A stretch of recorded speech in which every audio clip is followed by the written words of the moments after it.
আজ আমি আপনাদের নিয়ে এসেছি ঢাকার ইতিহাসের বুকে দাঁড়িয়ে থাকা এক অদ্ভুত সৌন্দর্যের কাছে, আহসান মঞ্জিল। শুরুতে যখন সিঁড়িগুলো দেখি তখনই মনে হলো এই সিঁড়ি শুধু সিঁড়ি না, এগুলোর গায়ে লুকিয়ে আছে শত বছরের গল্প, নবাব পরিবারের পদচিহ্ন আর একটা যুগের স্মৃতি। তারপর চোখের সামনে ভেসে উঠল বুড়িগঙ্গা নদী, একটা নদী যার বুকে হাজার গল্প ভাসে। আহসান মঞ্জিল আর বুড়িগঙ্গা যেন যুগের পর যুগ পাশাপাশি দাঁড়িয়ে আছে, একজন সাক্ষী আর একজন ইতিহাসের পথ। হাঁটতে হাঁটতে দেখলাম এক বিদেশি পর্যটক ক্যামেরা হাতে প্রতিটি মুহূর্ত ধরে রাখছে। তার চোখে আমি যে মুগ্ধতা দেখেছি, হয়তো আপনিও সেটা অনুভব করবেন। টিকিট কেটে ভিতরে প্রবেশ করার মুহূর্তটা ছিল একদম অন্যরকম, যেন সময়ের দরজা পেরিয়ে শত বছরের পেছনে চলে গেলাম। গেটে ঢুকতেই চারপাশে নীরবতা আর স্থাপত্য সব মিলিয়ে একটা অদ্ভুত প্রশান্তি। গেটের ভেতর পা রাখতেই ডান পাশে যে দৃশ্যটা প্রথম চোখে পড়ল, তা যেন একটা কথাই বলছিল, ইতিহাসে স্বাগতম। পুরনো দিনের সেই দেয়াল, ঠিক তার পাশেই থাকা ছোট্ট বাগান আর নিঃশব্দ পথটা, মনে হচ্ছিল যেন শত বছরের আগের আহসান মঞ্জিলের ছায়া আজও এখানে দাঁড়িয়ে আছে।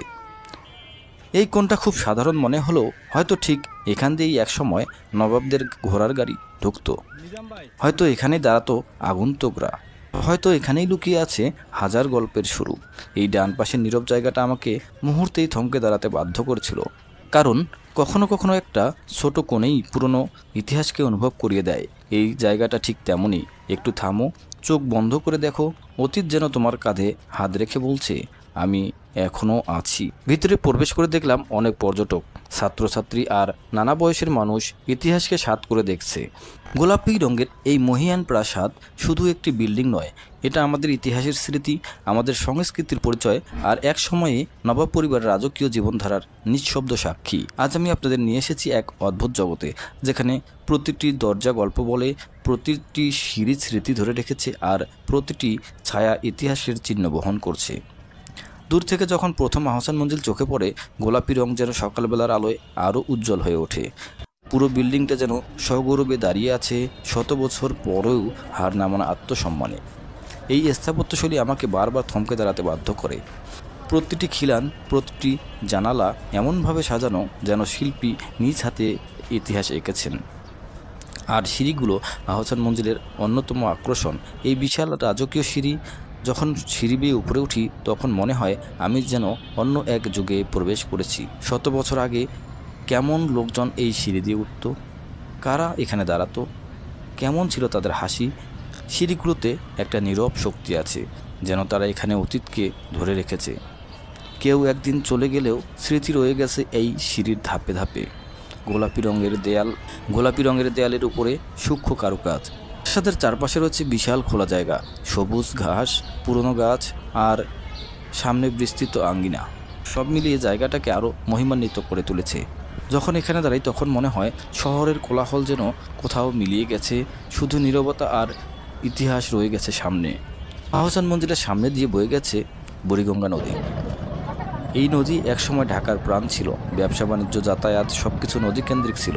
আজও যখন নদীটিকে দেখি, নৌকা ভাসছে, মানুষ চলাচল করছে, মনে হয় সময় যেন বদলেছে, কিন্তু নদীর গল্প কখনো শেষ হয়নি। বুড়িগঙ্গা নদীর শান্ত ঢেউ আর প্রাসাদের গোলাপি রং একসাথে মিলেমিশে এক অপূর্ব দৃশ্য তৈরি করে। তখন দেখি বিদেশি পর্যটকরা ক্যামেরা হাতে প্রতিটি কোণ ধরছে, মনে হয় আমাদের ইতিহাসকে তারা কতটা মূল্য দেয়। তাদের চোখে দেখি বিস্ময়, ভালোবাসা আর শ্রদ্ধা। এটা আমাদের গর্বের বিষয় যে আমাদের স্থাপত্য পৃথিবীর বিভিন্ন প্রান্তে মানুষকে আকর্ষণ করে। বুড়িগঙ্গার তীরে দাঁড়ানো এই প্রাসাদটি একসময় ঢাকার নবাব পরিবারের ক্ষমতা ও ঐশ্বর্যের চিহ্ন ছিল। 1872 সালে সম্পূর্ণ সংস্কার শেষে এটি নবাব আব্দুল গনি ও নবাব খাজা আহসানুল্লাহর বাসভবন ও দরবার হল হিসেবে ব্যবহৃত হয়। এর গোলাপি রং, গ্রিক শৈলীর স্তম্ভ, বিশাল সিঁড়ি এবং চারপাশের বাগান সব মিলিয়ে এটি ছিল ঢাকার পিঙ্ক প্যালেস। আজও এটি দাঁড়িয়ে আছে, কিন্তু তার ভিতরে আর নেই নবাবদের হাসি, অতিথি অভ্যর্থনা বা জমকালো উৎসব, সোনালী স্মৃতি। আহসান মঞ্জিল দাঁড়িয়ে আছে ঠিকই, কিন্তু তার ভেতর প্রাণ আর নেই। যে ঘরে আলো জ্বলে থাকতো রাত্রি জেগে, সেই ঘর আজ নিঃশব্দ, নিঃসঙ্গ। একসময় এখানে বাস্ত সানাই, আয়োজন হতো অতিথি আপ্যায়নের, আর সেই রাজকীয় সিঁড়িতে শুধু বাতাসের শব্দ। নবাব নেই, নবাবীও নেই, শুধু আছে স্মৃতি আর এই নিবিড় নীরবতা। কোনো এক সময় এই বাগানে বাচ্চাদের দৌড়ঝাঁপ ছিল, কিন্তু আজ সেখানে লেখা নো এন্ট্রি। এই যে বোর্ডে লেখা প্রবেশ নিষেধ, হয়তো বাগানে হাঁটা নিষিদ্ধ, কিন্তু এই বাগানের ভেতর চাপা পড়ে আছে কত গল্প, কত নিঃশ্বাস, সেগুলোকে নিষিদ্ধ করে রাখা যায় না। ছাদের দিকে তাকালে বোঝা যায় শিল্পী আর কারিগরের মেলবন্ধন কাকে বলে। ছাদের নির্মাণে ব্যবহৃত পুরনো পদ্ধতি আজও টিকে আছে। আহসান মঞ্জিলের ভেতরে ভিডিও করা নিষিদ্ধ, কিন্তু যারা ভিতরে প্রবেশ করে তারা যেন জাদুঘরের প্রতিটি কক্ষে ঘুরে পুরনো দিনের গল্পের সামনে দাঁড়িয়ে যায়। সেখানে রাখা আছে নবাব পরিবারের ব্যবহার করা আসবাবপত্র, তাদের জীবনধারার চিহ্ন, পুরনো নৌকার কাঠের ফ্রেম আর অসংখ্য ঐতিহাসিক নিদর্শন। প্রতিটা দেয়ালে লুকিয়ে থাকা অগণিত স্মৃতি। তারপর কিছুটা দূর থেকে পুরো আহসান মঞ্জিলকে আবার দেখলাম। এই গোলাপি প্রাসাদটাকে যত দেখি ততই মনে হয় ইতিহাসকে যদি চোখে দেখা যায় তবে সে রূপ নিশ্চয়ই এমনই হয়।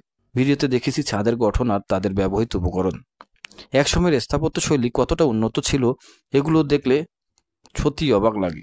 তাদের নির্মাণে যে যত্ন আর শিল্প ছিল সেটা আজও টিকে আছে। ভিতরে ভিডিও করা নিষেধ হওয়ায় বাইরে এসে আবার সিঁড়ির সৌন্দর্য দেখলাম। এই সিঁড়িতে কত মানুষ উঠেছে, নেমেছে, কত গল্প সৃষ্টি হয়েছে।